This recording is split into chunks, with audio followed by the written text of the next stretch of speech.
It is our goal to record a series of basic endodontic procedures that help you employ strategies that accomplish access to the pulp chamber, access to the canal orifices, create straight line access for both, shape canals without distortion, and to a dimension that adequately cleanses all the canal walls, be they round, oval, curved, or straight. This will be followed by simplified but highly effective means to obturate the canals in 3 dimensions with the ability to prepare immediate post holes when necessary. Finally, we will show you what, in our estimation, is the best way to restore endodontically treated teeth with posts and cores. Today, we made a short video that demonstrates one effective way to gain access to the pulp chamber and then find the orifices of the canals. In the process of opening pulp chambers, we may encounter wide open pulp chambers, severely calcified ones, some with large pulp stones and others with aberrant anatomy. We have to be prepared for these situations and have a strategy that is both safe and effective.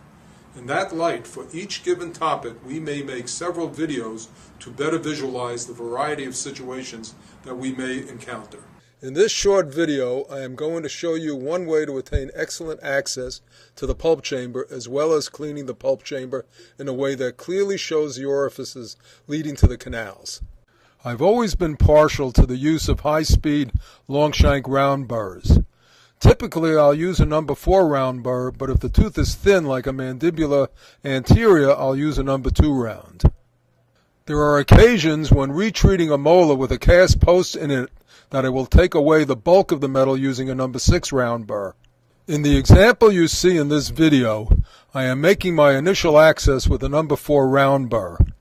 As long as the occlusal surface of the tooth is not worn down, I can make a depth cut of 7 millimeters immediately into the pulp chamber. However, I prefer to gain the depth a little bit slower, creating the outline form for access in the process.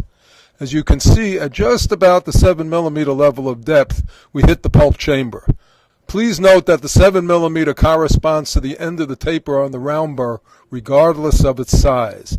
Lining up the end of the taper with one of the intact cusps is a good way to assure accurate depth. To go 3 millimeters beyond the point leads to a higher incidence of perforation through the floor of the chamber. Note, 3 millimeters offers a wide margin for error, but try not to take advantage of it. Once the pulp chamber is reached, your next goal is to remove the entire roofing of the pulp chamber without removing excessive tooth structure. Some are of the opinion that a number 2 or 4 round burr has too big a head to minimize the amount of tooth structure removed, that it will gouge out excessive dentin, undermining the coronal dentin.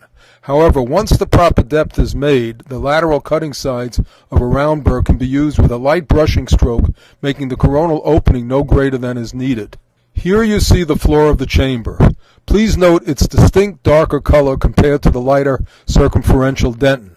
The orifices of the canal are to be found along this border, generally at the apices of either a triangle or square that is formed on the floor.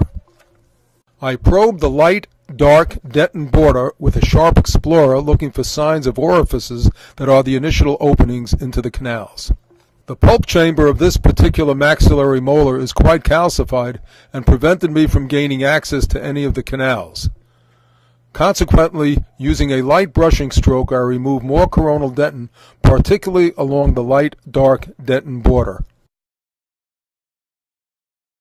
At this greater depth, I was able to find the canals and entered them with an 08K reamer. I negotiated the length of the canals using a watch-winding motion coupled to an in-out stroke. Please note my hand motion as I negotiate the reamers to the apex.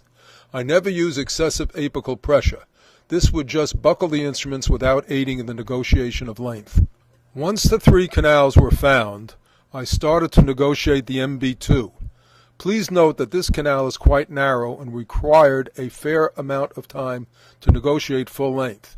At times you may hit a wall which is detected quite easily. Under these circumstances, you would place a 45-degree bend in the last millimeter of the instrument and then, using a light peck and twist motion, attempt to find the pathway around the blockage.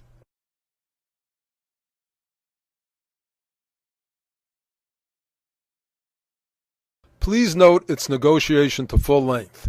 Examination of the instrument used manually shows some minor unwinding. Unlike rotary nine-tie, these stainless steel reamers used with a tight watch-winding stroke are in no danger of separating in the canal and can still be used without replacement. Here you can clearly see penetration into MB2. Once the depth has been reached with the 08, unless there is an abrupt curve that must be negotiated manually, the reamer is placed in the reciprocating handpiece at approximately 3,000 to 4,000 cycles per minute, and within seconds length is reached. Generally, a maximum of 3 to 4 strokes are necessary to reach the apex with minimum apical pressure applied. We are now negotiating to length in the distal buccal canal using the number 10 reamer in the reciprocating handpiece.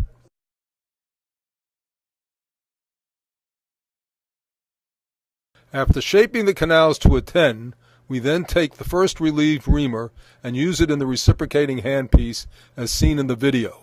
Again, please note how easily progress to the apex is generally made. Once the canals are open to a 20, we widen and straighten the coronal aspects of each canal using the tapered piezo. Please note how clear the access is now to the rest of the canal. Compare this opening to the MB2 next to it.